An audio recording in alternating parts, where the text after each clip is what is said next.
So, Alan Wake 2 came out about a month ago at the time I'm writing this review, and this was a game that opened to high praise on its release, and even now it's still being praised for what it's been able to do. And as someone who really wasn't a big fan of the first game, I was a bit skeptical about believing, this game was as good as people were making it out to be. Especially beating out games like Jedi Survivor, Hi-Fi Rush, and Lies of P for being a spot at Game of the Year, or a Game of the Year nomination. And now, after I have played it, do I think that it deserved that Game of the Year nomination? Well, I guess that's what we're here to figure out. But quick PSA before I get into this review. There will be spoilers here, so if you're worried about that, now would be a good time to leave. And you probably won't understand most of this video anyway unless you've played the game. So with all that being said, now let's get into it. So, since this game is primarily story-focused, I guess it's only right that I start here. And I'm just gonna come out and say it, this game's story is fucking phenomenal. Now, I'm not gonna break this story down piece by piece, because to be honest, I'm not even sure I fully understand the story. Because since I'm assuming you've played it, you know it can be pretty convoluted and confusing at times. And there's a lot of twists and turns to the story. But I will be going over the stuff about the story that I really like about the narrative. I'd honestly recommend watching these 3 videos right here if you have the time, because they explain a lot of the story and logical theories very well, but I'd especially recommend watching this video from Fat Brett as it goes over the characters in more detail. But even after watching all these videos, I'm still not sure that I understand the story like 100%, because after there's multiple videos that I've watched and I'm hearing differing opinions about what the characters' arcs are, what the characters' motives are, what the themes of the story are. And I'm not saying that's necessarily a 100% a bad thing entirely, that this game can be very convoluted, because to be honest, it made the story really engaging trying to figure out everything that's going on in the world. I was so invested in this game's narrative that during one of the levels, I sat there and watched a 17-minute short film mid-game. It's one of the most unpredictable stories I've ever experienced in a while, just because you can never really guess what's going to happen next. And that's also kind of how the 2 main characters of the story feel, as well as they are both losing comprehension of what's going on and trying to figure it all out. And like Fat Brett goes over in his video, both of the characters are losing control of themselves and the world around them, and the loss of control can inherently make people feel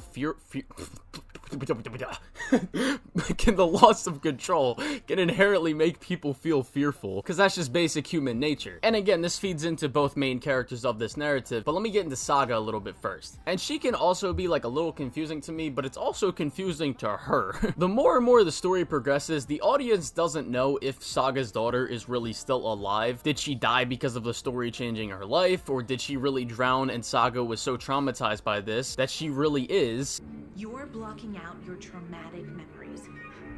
Is Saga even a real person, or was she made by the story? There's so many questions that can be asked, but what I think makes the most sense, and what is the most interesting to me personally, is that Saga wasn't created by the story, but I do, however, think parts of her life are being changed. Tor and Odin seem to know about the stuff going on, and they know of her past, and they also tell her not to be changed by the story, or not go with the story, meaning they themselves would also, I feel like they would know how to not be affected by the story, especially since they know a lot of, what's going on around here. Alan also makes no mention of Tor and Odin when we get the manuscript page about Saga going to the trailer and seeing Mulligan for the first time. Inside the trailer, at the outskirts of Watery, Saga had seen Wake's fabled clicker for the first time, in the hands of the Cult of the Tree.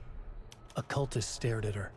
She drew her weapon. Casey is also a character that we know wasn't created by the story, even though he has a fictional counterpart that died in the Dark Place. And Casey's life is sort of changing from the story. He remarks about this. He tells Alan ever since he started reading his novels, he felt like he was being watched. So while Casey's life is changing because of the story, I still think it wouldn't really make much sense. We get a line of dialogue from Casey where he tells Saga that he thought she would have been the perfect partner for this case because of what happened here. Now, maybe Casey is lying, maybe Tor and Odin were affected by the story, maybe Alan just didn't mention Tor and Odin for whatever reason, but I don't think that's the case. But Saga's character arc is about realizing she's been so wrapped up in her work that she was neglectful of other things in her life, like making sure Casey had been okay more often since he had lost his wife and he was having drinking problems. She had been neglecting her daughter as well, and that's something that would feed into her guilt of losing her daughter if it was true. And I kind of like that they leave her daughter's life ambiguous as to whether Saga saved her or not, because I think for the next game, if they do tackle the fact that Saga was actually a real person who had been neglectful to those around her for this game, and the next game they could complete the other end of her character arc, and that's facing her trauma head on, like Alan does at the end of this game with his wife. And speaking of Alan, he was also very well written in this game and really enjoyable and interesting to follow. Alan seeing Casey die is like a reflection of his life before the Dark Place. After killing off Casey from his novel series, Alan hit a writer's block and his life was like spiraling out. He had arguments with his wife that would push them away from each other, and then that's kind of where the first game starts. But in this game, we see Alan in the Dark Place taking over the role of Casey as he tries to get control over the Dark Place and the story that he's writing to get himself out and save Alice. He finds himself losing control more and more, and there's a part in the story where Alan thinks he has the Dark Place figured out. I was back,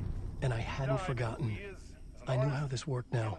I could take control, no more surprises. You're not gonna get what you want. You think you know. You know shit.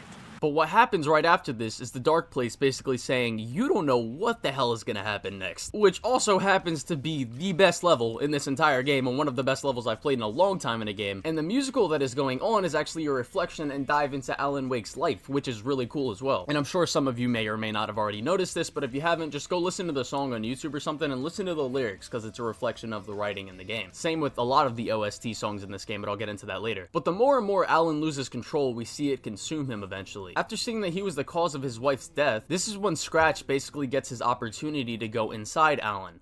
Pause. And we really can't know for sure when exactly this happens in the actual continuity of the narrative, even though it makes the most sense that this happened in the beginning of the game, but it could have happened at any point, since things happen in a loop and could have either happened in the past or the future of the loop. But by the end of the story, Alan finally has a clear head since Scratch has left him and he is out of the Dark Place. And we see him go to face Scratch, face his trauma head on, to save the people who Scratch has affected by the story when he was like lying dormant, I guess, in Alan Wake, like sort of like influencing his writing on the story. But in order for Alan to make the ending perfect and finally put the finishing touches on the narrative that he's forming, he needs help, and that help comes from Saga. Because just like the real creative process, nothing truly great in media can ever really be made by one person. But in the end, both him and Saga have to lose something or pay the price of something. It's still left ambiguous what exactly Saga has lost or has to pay the price for, because the game doesn't explicitly tell us. So I guess we'll have to wait for either the DLC or Alan Wake 3 to tell us that. But I think the price that Alan pays for defeating Scratch is going back into the Dark Place again. If you think I got anything wrong about like the characters and like some other details about the characters, just let me know in the comments, because I am really interested in this game's narrative and I want to like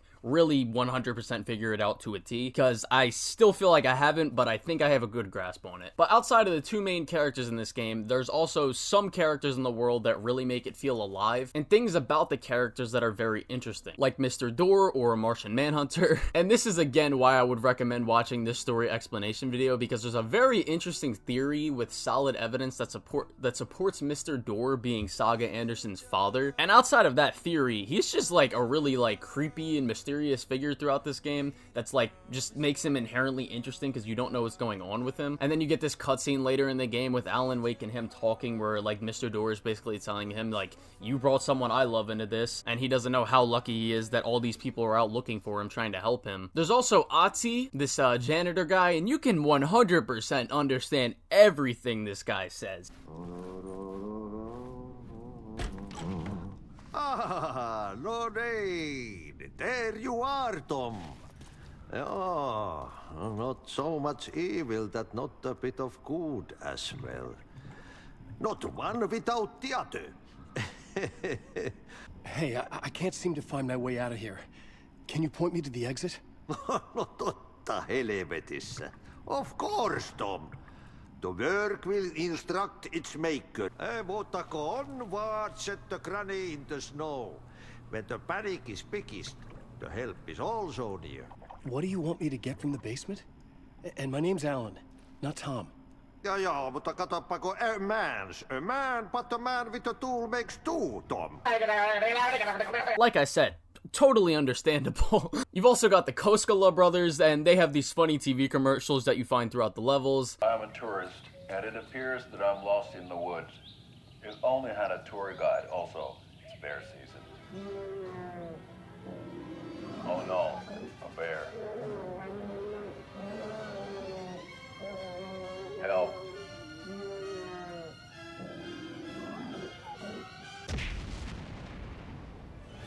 Did somebody call for a tour guide? Oh, wow. Koskela Brothers Adventure Tours. Unforgettable tour experiences at affordable prices. That's right. At Koskela Brothers Adventure Tours, we say, fuck the government. We have bolt cutters.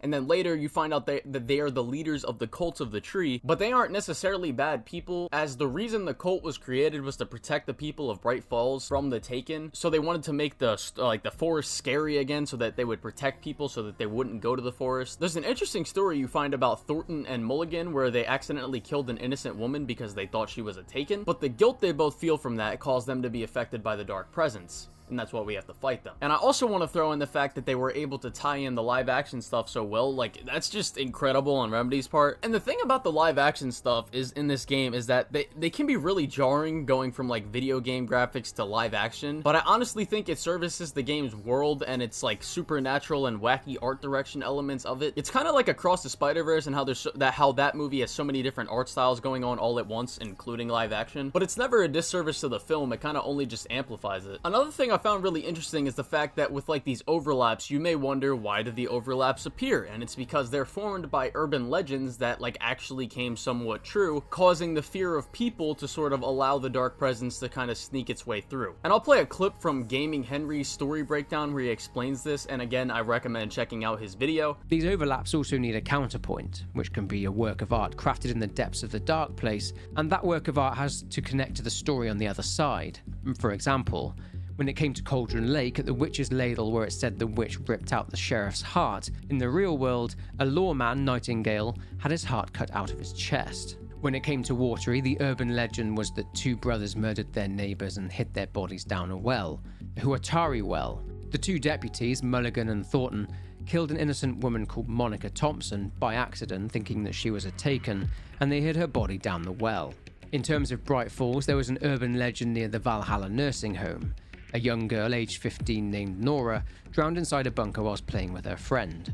The overlap was opened at the nursing home because Cynthia Weaver drowned in a bathtub at the nursing home as a result of the Dark Presence deceiving her. But despite all the praise and things that I do like about the story, I do have a couple criticisms that I want to point out. The first thing is kind of a plot hole, and it's when Saga profiles Ilmo and Yako about the Cult of the Tree. I don't understand why she wouldn't have just outright then and there figure out that she knows they run the cult, if she can literally go into their mind and what they're thinking about the cult. They remark about this later in the game where she's like, Ilmo and Yako were right under my nose. How did I not figure this out? And I'm just sitting there like, game, you're not that smart.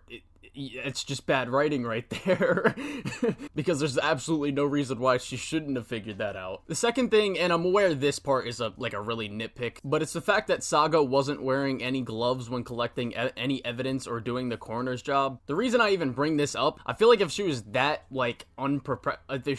unprofessional about it, it may risk like the department not letting her do this because she's not wearing gloves, and that's like a pretty normal procedure. I still think it's kind of a nitpick, but I just wanted to note that. And the third thing is, and I'm aware this doesn't really have any effect on the writing, but it does break my immersion at points, and that's the voice acting for Alan Wake. Most of the time, he sounds completely fine. I think a lot of where my criticism lies is the fact that the voice actor has to dub the live action lines for the actual face model, an actor of Alan Wake, Ika Villi, and it makes some of the line delivery come out really weird. Like, just take this scene with Mr. Door, for example. Just, like, pay attention to Alan Wake's line delivery, and then just pay attention to Mr. Door's, like, line delivery. There are so many people helping you. Armies of people. Myself. Your wife. Alice. I need to get to her. She's in danger. She is. Because of you. And so is someone important to me, someone you pulled into this. You keep opening doors. Peeking in. Reaching through to get what you want, and that puts you in my path. I don't know what you're talking about. I have to go now. You see how much more natural that, like, Mr. Door sounds compared to Alan Wake? But I also really don't think that any of the acting performances in this game are anything crazy. The only ones that I would say were great was from Sam Lake / James McCaffrey, who plays Alex Casey, and David Harewood, who plays Mr. Door. He's also Martian Manhunter. But everyone else in this game I thought was either just fine or pretty good. I think Saga probably had the third best performance, but I still don't think her performance was anything crazy. It was pretty good. I honestly don't know why they don't just have Ika Villi do the voice for Alan Wake if they really want to mix the live action stuff, because the dub is just like really noticeable. Because when Ika was playing like Thomas Zane in the scenes that we have with him, he was doing a great job. I also think some of the narration dialogue from Alan Wake can be like a little weird at times, where we'll like hear Alan's like internal thoughts and he sounds like a narrator going over the story. The door wouldn't budge. Thank you, Alan. I was able to pick that out. I understand this is a stylistic thing, and a lot of the time it is good. But other times he will just narrate just to narrate, it feels like. He'll see like a toilet and be like, "There was a toilet in the room. I felt a faint growl in my stomach. Did I have to take a shit? Would Scratch let me take a shit? Was there a manuscript in the toilet?" If you've played the game, you probably know what I'm talking about, and it may or may not have bothered you, but it did bother me at points. And then my fourth and final criticism of this game's story is the fact that it just can be too convoluted at points. And I don't think something being convoluted necessarily makes it bad, it just can be confusing. And granted, like I said earlier, I think that's where a lot of the fun in figuring out the narrative can come from, in the sense of like figuring out these characters and the plot. But I also don't think that I should have had to go through multiple story explanation videos, multiple scene rewatches, and a full game rewatch just to still not even think I fully understand the characters 100%. I don't even remember the last story where I had such trouble understanding everything, and some of the stuff still can't be understood because it needs the story to be continued. And I understand it's like a cliffhanger ending, yada yada yada, but I do think there's some things that I've already went over that I think kind of need answers. Like, I would have loved to see this story go in more explanation on who Mr. Door is. I would have loved to have been actually able to nail down and 100% figure out, is Saga's daughter alive? Is she dead? Was Saga's life being changed by the story, or did she actually move out there? I would have loved to figure this stuff out by the end of the narrative. If you guys want to leave a comment telling me stuff that I may have missed about the characters or your interpretations of the characters, it would be nice to hear even more perspective, because I'm not even remotely close to trying to hate on this game's story. I would just like to understand it as much as possible. And who knows, maybe some of the stuff that I want to be like answered will be gone over in the DLC, because I really don't want to wait for the next whole game for this stuff to be answered, because I think it kind of needed to be answered here in this narrative. But overall, gripes aside, I give the story a 9.5 out of 10, and I absolutely can't wait to see where the story goes in Alan Wake 3, as well as the DLC. Now first, let's get into the level design and the atmosphere, the two things that I think are most important in a horror game, and especially what this game is, being a survival horror game. And to be blunt, on this front of the game, bars, damn, hold up, to be blunt, on this front of the game, dang! But on this front of the game, I think it's a straight up masterpiece in level design and atmosphere. I would go so far as to say this is the best atmosphere in a game that I've ever played, except for maybe Dead Space. If Dead Space didn't exist, Alan Wake 2 would be my number one. But even still, it's right up there with Dead Space. And it doesn't even matter what level you play in this game, whether it's the abandoned streets and alleyways of New York that can be like pitch black at times, an abandoned subway station, an abandoned hotel, abandoned movie studio, abandoned TV studio, an abandoned amusement park that plays this creepy ass music, the forest sections at Cauldron Lake, the hospital nursing home sections where I ran into one of the funniest and creepiest things in this game in the span of like 30 seconds. Smile back on your face, my dear. Sorry? In one of the fun passages. She had a real She's one of talent for them. music. There must be an overlap Folks say here they- somewhere. They still hear her singing in the nursing home. Nowadays, teens think the bunker is haunted. That doesn't stop them from going there. The police have tried to lock it up, but you know. Literally every single level in this game, whether it's some cliche setting that can be inherently creepy, or a place that's not inherently creepy, like an amusement park, everything is made to be so unsettling and it constantly keeps you engaged. And you may think the theme of an abandoned area might get repetitive, but it really doesn't, because it feels like you're constantly being watched by something and something can always pop out at you. And this works for both characters, because with Saga, she feels like, or Saga and Casey, it feels like both of their lives are being watched right now because they're finding these manuscript pages pages and they're perfectly describing everything that's going on in their lives right now. Or with Alan Wake, he's either being watched by Scratch or someone in the dark place. And I absolutely love how this game utilizes the environments for puzzles, as well as addition to the atmosphere, as for example, using Alan Wake's like lamp stuff can completely change the environment of a level, progressively making things creepier, more unsettling, and more interesting as the plot moves along. And I love that these levels are more than just walk through long hallway, get to next combat encounter. There's much more of a focus on exploring and finding clues / lore from more parts of the narrative, or finding new weapons, or finding supplies. And the way you go about finding things like new weapons, supplies, or access to new areas / buildings is done through exploration. The stash boxes in particular offer a lot of great puzzles. The two best ones in my opinion being ones that literally make you do algebra. I guess I was wrong when I told the teacher I'd never use this stuff in my life. And there was another stash box that utilizes the environment in a really cool way. And a lot of the stash boxes are either like this, either giving you a problem that you have to use your brain to solve, or use the environment to figure out how to open the box, or what you need to figure out, or what you need to find to open that box. However, I do have a problem with this system that I will get to later. But moving on, the audio design for this game is just fucking immaculate. If you didn't play this game with 3D headphones,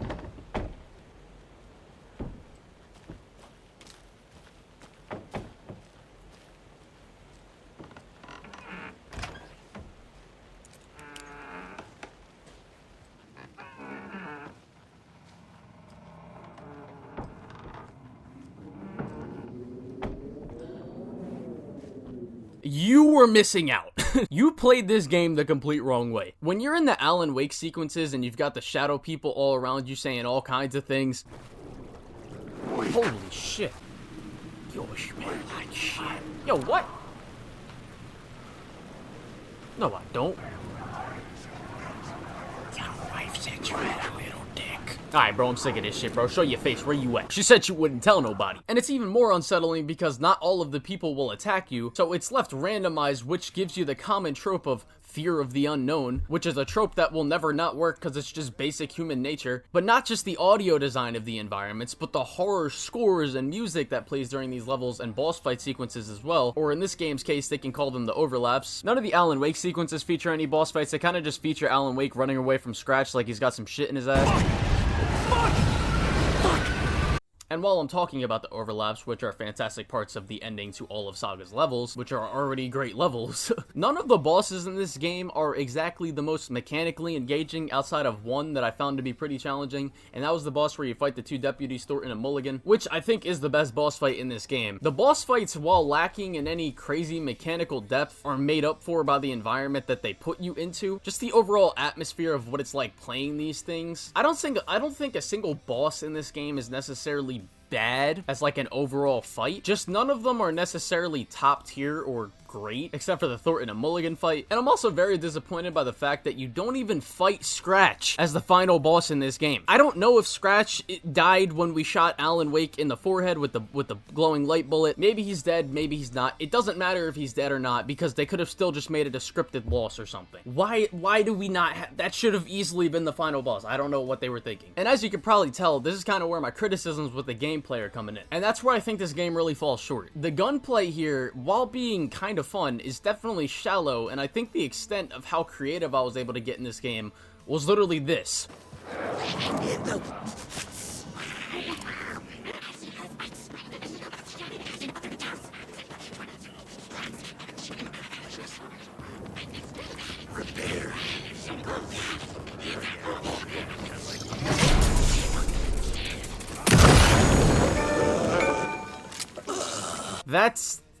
That's about it. I can't remember getting very creative in this game. It's pretty straightforward. There's not much room for expression or creativity. And another thing that I really think could be improved is the sense of resource management. You pretty much always have room in your inventory for whatever you need or whatever you find, especially later in the game. And this wouldn't necessarily be a big problem if there was a difficulty option that actually like counteracted this by making resources scarce. There was rarely, if ever, a moment in this game where I legitimately felt like I didn't have enough resources for something. Because you find so many resources in this game if you explore a lot, and there's not even that many combat encounters from level to level. I think the best resource management ever was in this game is when you're playing as Alan, because if you waste all your ammo and batteries shooting at every shadow person, then you'll probably run out of resources, but at the same time, if you have some trigger discipline and you don't shoot at every shadow, then you're gonna be completely fine. And that's how my playthrough was. And And granted, I was playing on the hardest difficulty. I genuinely think this game is more engaging when you're not fighting enemies as opposed to when you actually are fighting them, because when you actually are fighting the enemies, you know exactly where they are. But when you aren't fighting the enemies, you're constantly paranoid because you don't know when they're gonna pop out. The most engaging enemies that you fight in this game are the guys that throw blades at you and can move around like really fast, and they can also duplicate, and these water guy things. But in the grand scope of things, with how long this game is and how little the combat encounters are, you don't really fight these enemies very often. And when you do fight them, I still don't think they're very hard to deal with. And going back to the stash boxes I was talking about earlier, that I think are really good, if they had these as the main or only way to keep your resources up so that you actually felt like exploration was completely mandatory, when you're playing on harder difficulties, of course, this would be a far better system, because you would actually have to do these well-designed puzzles to maintain your resources in order to progress the levels. If this game had 1, better resource management, 2, better enemy variety, and more enemy engagement, maybe add in a parry mechanic that adds in attacks that have to be dodged, attacks that have to be parried, and attacks that can't be parried, 3, more creativity and expression, and then 4, I think the flashlight mechanic in this game has so much potential. If they change this flashlight mechanic to where you, 1, can't always keep it on, and you would be forced to go through like these dark areas without a light, it would not only make the atmosphere even better, but it would also make it so that you have to use the flashlight sparingly, which would make for better resource management. And if you didn't have the light on at all times, it would kind of make it like Outlast, because in Outlast you have to find batteries and you have to like maintain those batteries so that you can actually see in the dark at times. It's like, not only would this make the gameplay better, but it would make the atmosphere and what they're going for so much better. Like, it just has so much potential, and I want to see it improved in the next game. I think if this game had all these things, then I genuinely would call this game a masterpiece. But outside of the combats, I do have a bit of a gripe with the backtracking in this game as well, because your character moves so goddamn slow. I wish there was certain places that you could fast travel to throughout the levels, or at least after you go through an area for the first time after completing the level for the first time in the story. I wouldn't even mind if there was no fast travel in the game either, if they actually had like better or new encounters that you face when backtracking, because most of the time when you're backtracking, you will either fight literally no enemies, or you'll only fight like 3 enemies. So if we're not gonna have fast travel, and they're not gonna like make anything interesting like encounter wise when you're backtracking, then it's just like really annoying. But overall, on this front of the game, I'd say the level design is a 10 out of 10, the gameplay mechanics is like a 6 out of 10, and the atmosphere is an easy 10 out of 10.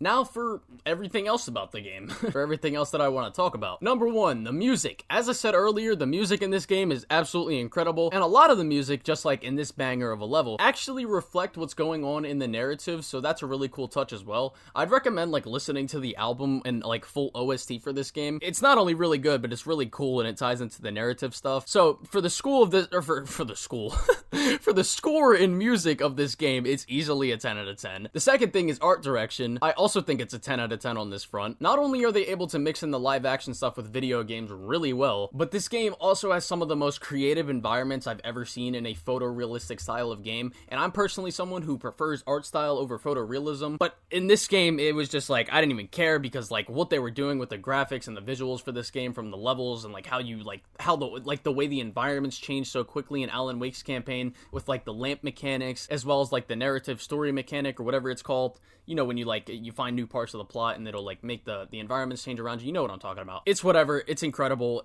This game is beautiful. It's so visually impressive. It's like, it's just amazing. 10 out of 10. And then finally, for some final criticisms of this game as a whole, is just the performance issues that I had on PC. Now, granted, they weren't bad as like something like Jedi Survivor that came out this year, when it was like that bad on like when it first came out. But I did get frame drops in this game, like going down from 60 FPS pretty frequently. Now, the frame drops aren't going to affect my score too much, because I know there's going to be patched later, but something that will affect my score, because there's no reason this should have been here at launch. This should have been one of the first things they fixed, and that's the save file bugs that I encountered. I lost around 30 minutes to an hour of progress like 4 times in this game. The 3 times that happened to me, I didn't record it, because I obviously can't really anticipate me loading up the game after closing it and then things like reset back to where I was like before I saved, if that makes sense. I don't even know if I'm describing that correctly. It doesn't matter. All I know is that I just lost progress. I did have one bug where I fell through the map, and this bug caused me to lose 30 minutes of progress, and I did record this bug. I haven't experienced these types of bugs in a game for I don't even know how long, and it really pissed me off. And then my final criticism is that I think New Game Plus should have been here on release. I don't even know why they chose to release this game at the time period that it did. They literally released this game next to Spider-Man 2, Mario Wonder and Modern Warfare 3 and expected their game to sell well. I'm pretty sure I've heard reports that this game isn't selling all that well. I hope it's selling well because I really hope the next game can get as much budget as possible and come as quickly as possible. But back to the criticism, it is just really annoying that I would have to go completely through everything again with no upgrades just to replay the story, especially with this story being so complex and convoluted. And I wanted to replay the story for myself so that I didn't have to watch it on YouTube or watch multiple different story breakdowns, but I was kind of forced to since I didn't really have any of my progress because I didn't want to have any of my progress upgrades reset. I heard that New Game Plus will feature new manuscripts to find, so that's cool, but I also hope that it adds new enemy encounters and a higher difficulty. Another thing about this like New Game Plus thing is that like when you choose to go into the final level of this game, you can't go back to the levels that you may have missed something in, because there was like multiple puzzles that I still didn't do, but I wanted to come back and do it, and I thought you would be able to do that after you beat the game, but you can't. So yeah. Or maybe you can and I just got a bug or something, but I tried it 3 times and every time I would restart the game, I would just get loaded back up to like Saga's level, the final level of the game, and I don't know. But in conclusion, do I think this game deserves all the praise it got or the Game of the Year nomination that it got? Well, yeah, I do, but not over games like Hi-Fi Rush, Jedi Survivor, or Lies of P. But I still would have it in my personal top 6 games of the year, and despite my gripes with this game, I give it a solid 9 out of 10. Again, if the gameplay issues for this game weren't present, I would so easily have given this game a 10 out of 10. But unfortunately, they are there. And I also hope that the boss fights can get a mechanical improvement going forward as well, and I really think that the gripes that I have can be easily improved in either the DLC or Alan Wake 3, both of which I am very excited for. And hey, maybe the DLC can actually bring my score up for this game to a 10 out of 10, but we'll just have to wait and see. But I want to give a quick shout out to all my Patreons. If you would like to support me on Patreon, it's only $2 a month and I would appreciate it a lot. Let me know what you guys thought of the game in the comments. I thank you all for watching, and yeah.